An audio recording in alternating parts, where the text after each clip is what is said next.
this logo on film. It's so cool. 35 millimeter. My name is Peter DeBruge. I'm chief film critic for Variety magazine. I feel really honored to be hosting tonight's conversation. I'm going to bring out the team we have here. Let's hear from him as I bring it out. Adolpho Veloso, director.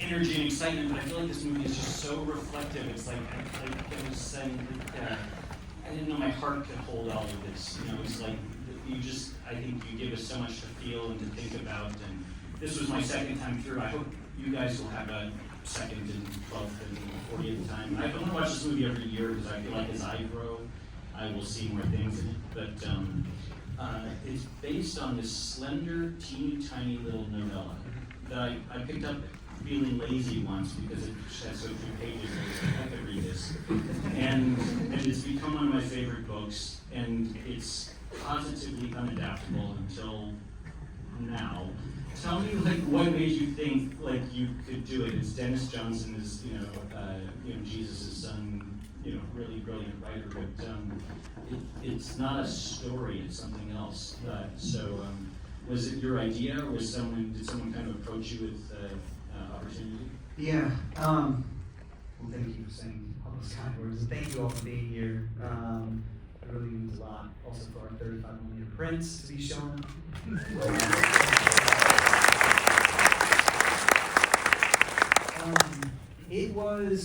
I had been a fan of Dennis Johnson's for a long time, and similar to you, I didn't know anything about the book when I picked it up, and I just picked it up and then I probably fell in love with it.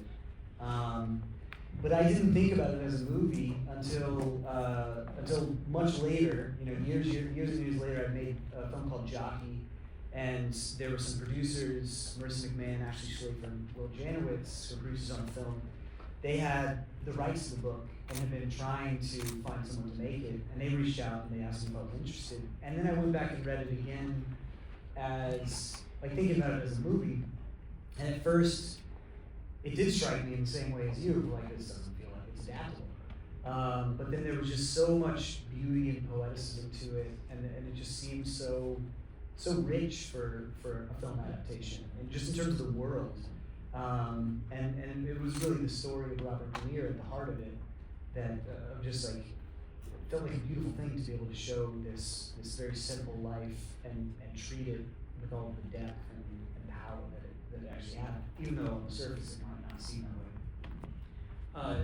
Let's talk a little bit about casting, because we have stars, genuine bona fide movie stars here on stage, but they blend in so beautifully with faces that are unfamiliar to us.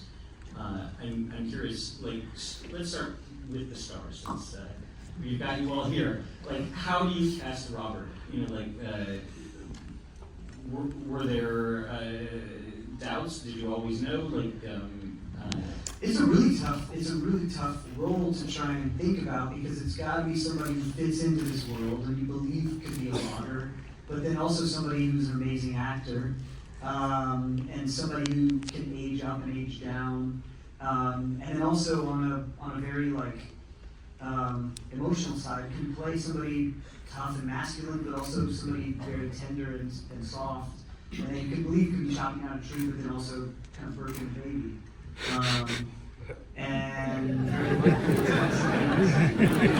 How you going?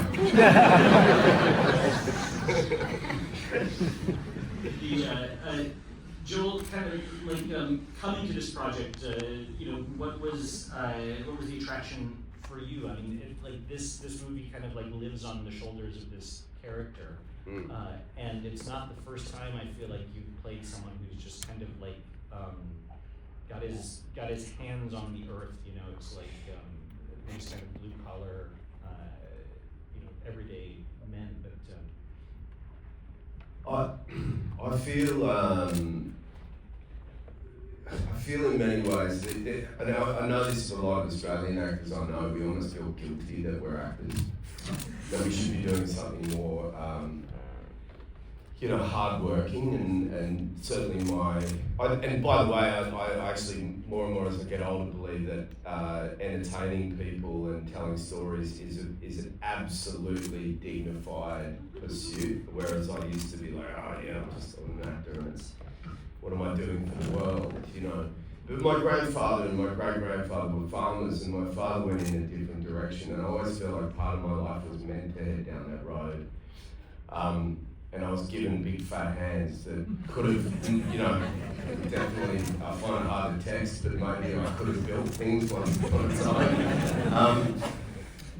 But I felt like this role was sort of built for me in other ways. Emotionally, I'm a dad and I'm a husband, and my greatest fear is the things that happen to Robert in this film. So I wasn't so much worried about plugging into the world of the film and pulling the trick of being the guy and labouring it all. It was more for me about the rumination of character and relationships. But I had already fallen in love with the novella as well. And when Clint reached out to me, I already knew the material, and what made me drawn to it was him as a filmmaker. His adaptation of this incredibly complex thing, piece of writing, and that I got to play this character that more than most characters I've ever played in many years. I felt like this is, and it sounds like a really rudimentary word, but it felt suitable, a suitable connection for who I am at this point in my life. I mean, seeing you here on stage, you look younger than the character we see on screen. I've been drinking a lot less alcohol. It really works for me. I think I'm in the middle of my life. I'm 51 now, and I think I need to get off the salts for a little while. But it's interesting how unglamorous this is, and Felicity, that's true, for you too. Like, you're radiant here on stage, and there's something like, where you're kind of stripping some of that away to be authentic. I think, to the character, to the moment, to the accents. I'm thinking like this is a movie that's kind of like before TikTok, before television, before plastic, before sliced bread. This is like before the invention of sliced bread. It's like this is that kind of and it's getting into the headspace of people who kind of like the pace is different, the world is different, what their references are, what the references aren't. They don't have any pop culture. It's like I should be the one talking, but like I kind of want to hear. I kind of want to hear like Felicity, Joel, Bill, like to get into the headspace that the movie requires, because I think so much of the performance is this kind of just being present with the character and where they are in the moment, and kind of living the characters in a way that seems a little different from a lot of interpretation of screenplay, what a lot of acting requires. But what was that like? How did you kind of put yourself in that place that the role required?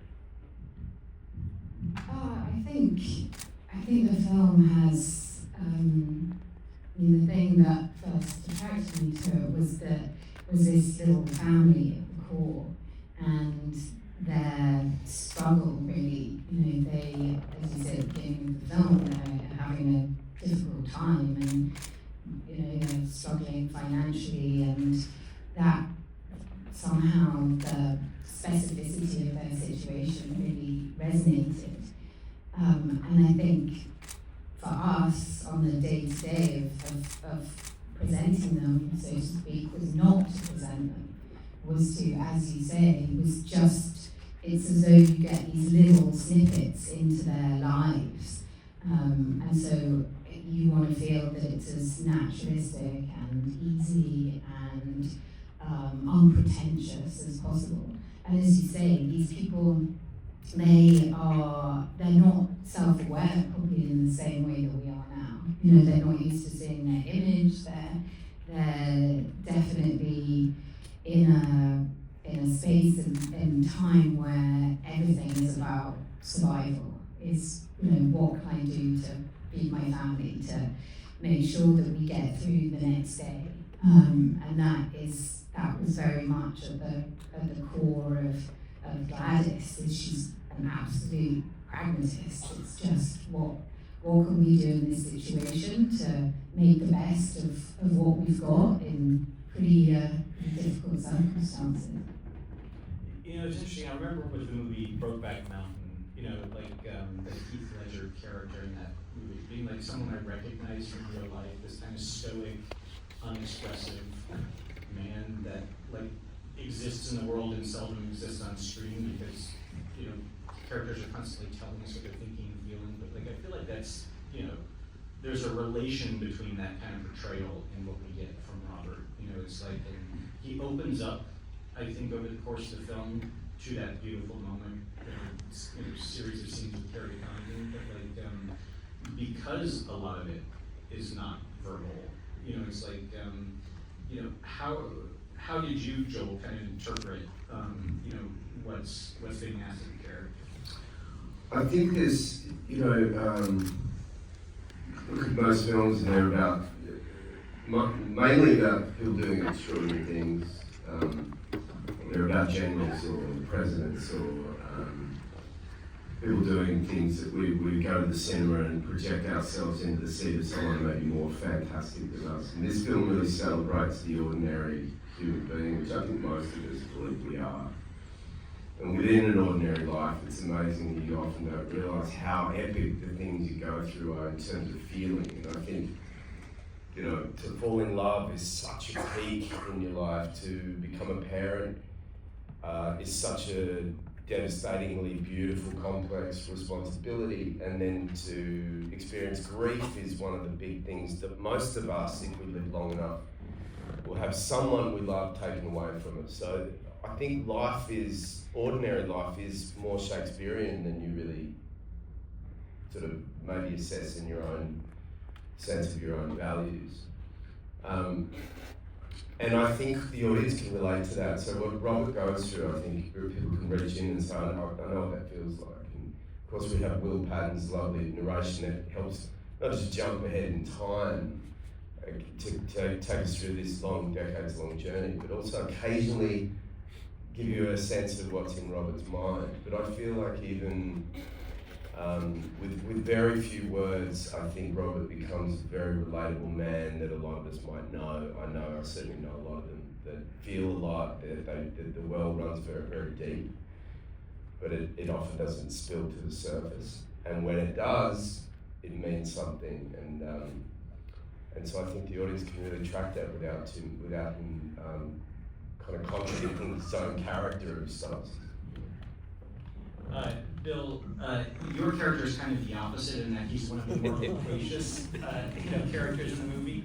And it's interesting how half of the dialogue, while it makes sense to you, the actor, and the character, is not entirely decipherable to us.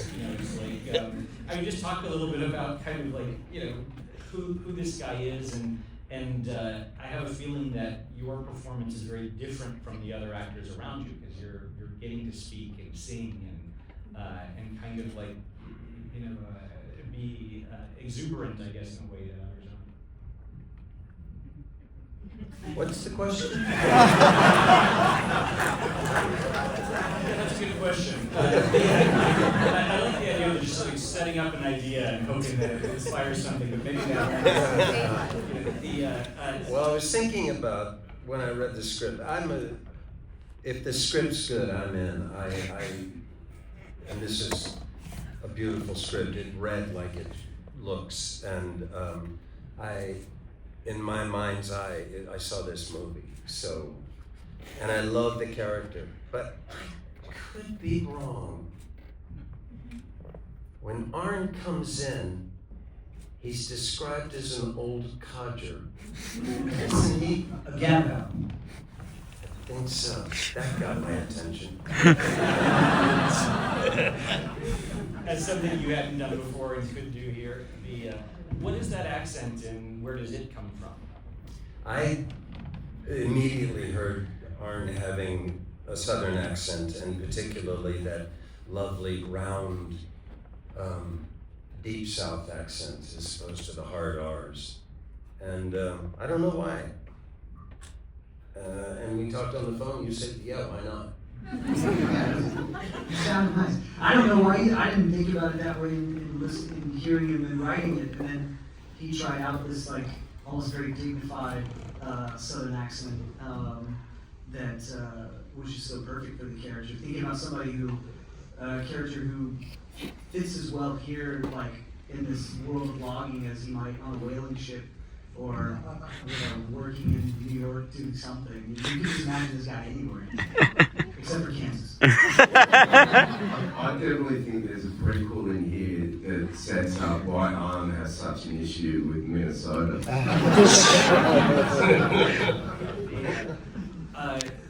What did the script look like? I mean, it can't have looked like this. I think, obviously, you have to have planned everything that we see here, but there must have been construction kind of like, in editing section.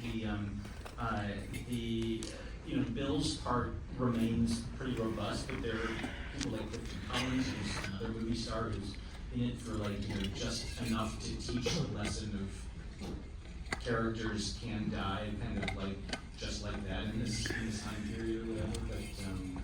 But how much was the script a blueprint for what we see, and how much was It's hard to say because it was a constant rewriting place. There was a very solid script going in, and some things were very solidly scripted in terms of the shot where the camera's on the tree and the tree falls down was in the script, and the conversation on the balcony was kind of that verbatim. And then there were other things, especially a lot of stuff that we did at home in the cabin with Joel and Felicity. We just kind of felt our way through them and had scenes, but then we were constantly feeling like what was the way to get around this, or there was a whole great scene, but then the kid didn't want to do it that day, so we're like, well, how do we do this? Can we talk a little bit about the kid? And Alfonso, I kind of want to hear kind of your process, because some of these shots are very kind of deliberately composed, and some of them have to have that kind of the fluidity that we see kind of in Emmanuel Lubezki and kind of some of the Terrence Malick movies where you're following. And I think with the kid, the chicken thing, the throwing the cup in, I don't know how much it just feels so spontaneous.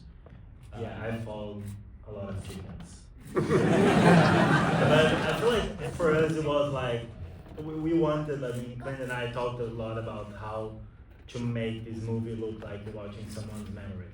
And I feel like memories, we remember things in a different way. Some things we remember in a very fluid way that you don't really necessarily even remember where you were.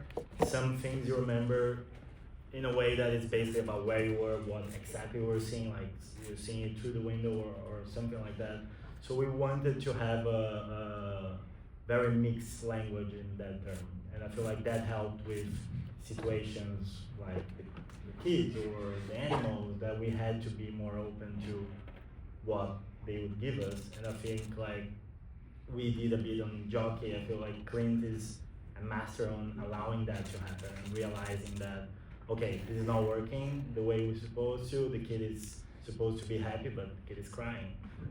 Let's go for it. And I feel like Felicity and Joe did an amazing job also on picking up on that and making the scene work with whatever that kid was giving us.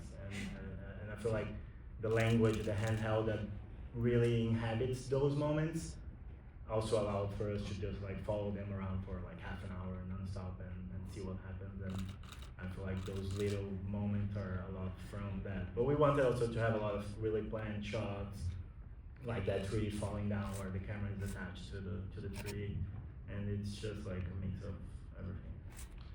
For the actors, any of you could kind of answer this, but what is it like acting in this film for that? Because we don't know as an audience, is everything one take? Is there 70 takes? Does it vary from,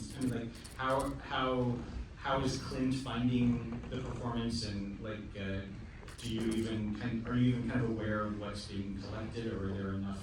It's kind of freeform enough in certain scenes where you just, I guess, have to kind of constantly be the character and trust that one of these takes is going to do justice to the scene. And just the editing process. It was a very much a 360-degree world for the most part. Almost every set. The cabin you could have lived in and functioned and survived in there with very few power lines even visible from where we were. All the stuff in the forests, and so there was a sense that if we did want to run off and chase chickens and allow Katie, the little character of Katie, to dictate the scene, we could move in any which way as long as the crew kept out of the shot. And that really helps for me. My whole life on screen always is helped by knowing that I'm not having to pretend things are there when they're not there, and know that you can pick up any prop, and there was a great amount of freedom to that, and it very much felt like there was a good momentum to the shooting. We weren't able to luxuriate, we didn't have an abundance of days, but it never felt like we were racing or missing things. And there was, for example, the scene Kerry and I on the watchtower, on the lookout tower at the end. The sun was very bright in our face, and we all just decided to sit and wait an hour for the light to be right, knowing that we would only have a window of a couple of hours ultimately to shoot the entire scene. But there was a confidence to the approach of sitting and waiting for the right moments at times as well. So we never, it didn't feel like being chased down the road by a bear, but it also, felt like a good moment. I love that scene. I just love everything that character kind of gives Robert, that he kind of needs, to sort of move past his grief. But I just really like the scene where he picks her up on the carriage, and there's just such an interesting choice with the camera work in that scene. Where you start on Joel, you go to Carrie, and you kind of drift back to Joel, and something has changed in him over the course of that scene. It's like, I kind of want to dive into every shot with you, and maybe that's not the one to do it with, but would it be worth saying a word on kind of maybe their scenes together, whether it's on the watchtower or whether it's that one in the cart? Because it feels different, the language of their connection. Yeah, the carriage one was something that Clint had an idea from the beginning. I don't remember exactly why, but it was something that for him was really important about just basically drifting the camera towards her while you're seeing that interaction, and then suddenly just going back to him and just hearing her saying their things. And I feel like it was also a bit to allow the narration back then to come back in. I don't think maybe you can talk a bit more about I mean, it's really like when we were also talking about it, like, yeah, there was more narration in that, and this is just part of the iterative process of like that had a bunch of narration over it, that scene. But then Carrie, and I just told her like, I'll just say some stuff about glaciation. She's like, well, what do you want? Like, and then I gave her some, I forgot, and then I gave her some stuff the night before, and she's like, oh yeah, this is great, I can do this. And then she just did it, so it was so beautiful that I was like, all right, well there goes the narration, you don't need that anymore.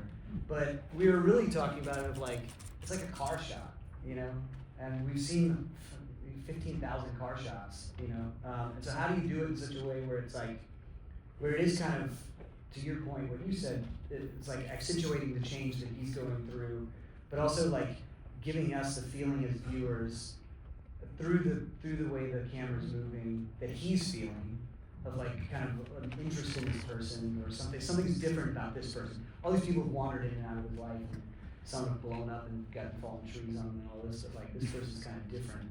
And so how do you do that while also trying to mix up the language of a shot in a car, but not do it over the top in a way where it's like calling too much attention to itself and it ruins the moment, this very emotional moment that's going on.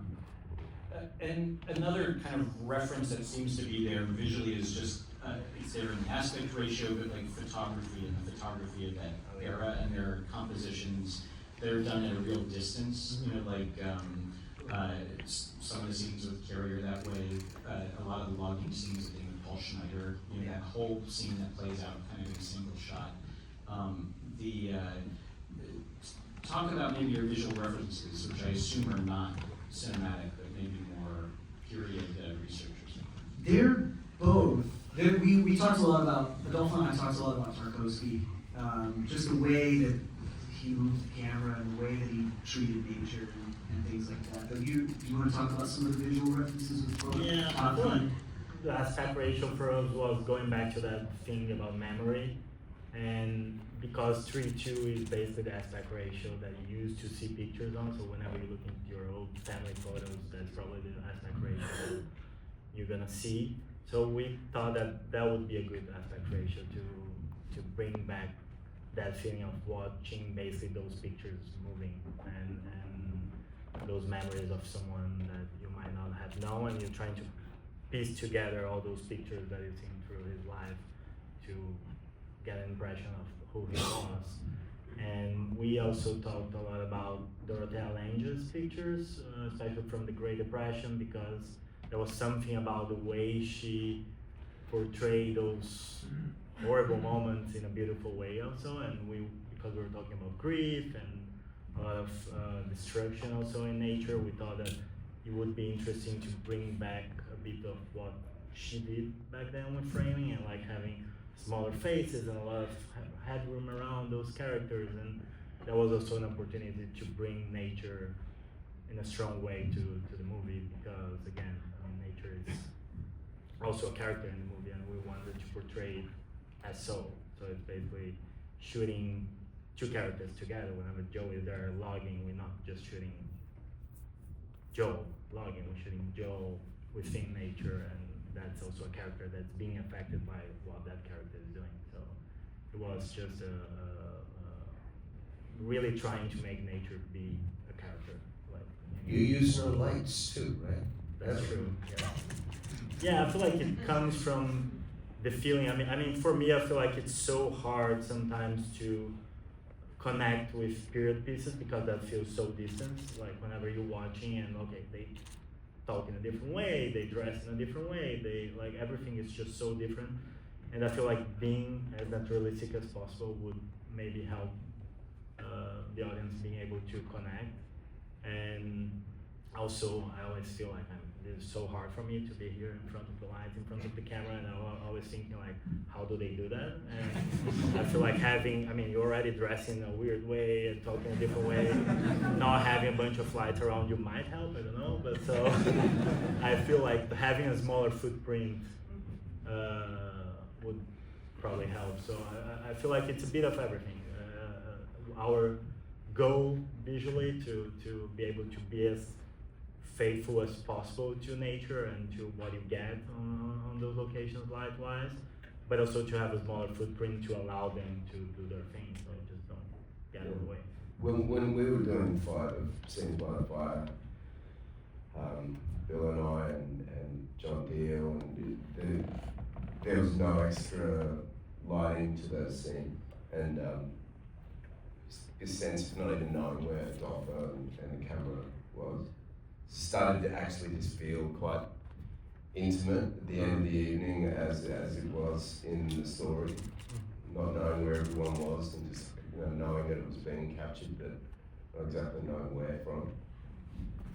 As sort of a last question, I love, Joel, what you were saying earlier, that this movie kind of dignifies characters from history who don't have stories told about them unless they do something exceptional. It's like it's about the unexceptional and how it's so relatable. But like, I was kind of thinking, watching it this time, about how the thing that your character does, going off on these jobs. It's like a truck driver or something like that today. But it's also like someone who works on movies, and how like each of you has a personal life that you leave behind and kind of like go off and have to do this and come back to. And I'm curious if that thing that I felt occurred in any way to you in the way that these characters are kind of living. Oh yeah, it was definitely one of the connections I felt. I feel like my life is slightly more extraordinary to other people than Robert's life is. You know, a lot of people think my life's all very glamorous, and there are elements to that, sure, but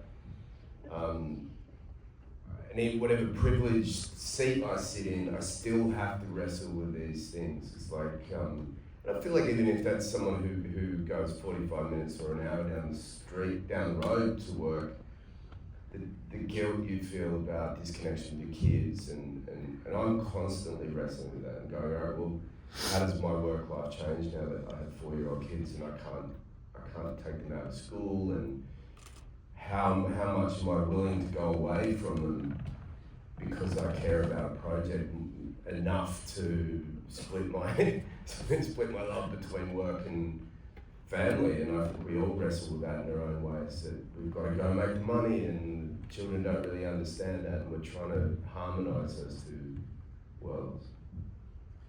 Felicity, Bill, would you want to add anything to that, or should we end on that thought? It's pretty much a gypsy's life, isn't it? Yeah, I think it's definitely something we all empathise with this story in the film. Yeah, as you say, you're constantly negotiating, going away from home. But I actually was really looking forward to it because I live in a really urban part of London. So the thought of being in the middle of nowhere with some nice streets was a pretty nice job. So I'm happy to sign on. Last teeny question, where is this? Where are we seeing, like, where, you know, is America still unspoiled enough to sort of... Oh, well, Washington State with a VFX supervisor. But it is beautiful, it's Washington. Warner Brothers backlog. So we see it's on the ground. It's all green. Outside of Spokane, and like, by the way, like an incredible, you know, hats off to every single crew member and heads of department on this film for managing to achieve what they achieved. And some incredibly hard planning. This is sort of my celebration of Adolpho and Clint's relationship, that there was so much planning that went in to select these locations that everything felt suitable. But the two of them have the most kind of harmonious director-cinematographer relationship I've ever seen, in terms of their ability to trust each other and think, you know, almost like they've been siblings for 100 years, and the way that Clint was able to deputise Adolpho in those moments, and incredible confidence to know when to delegate and to trust the great people that he'd sort of gathered together.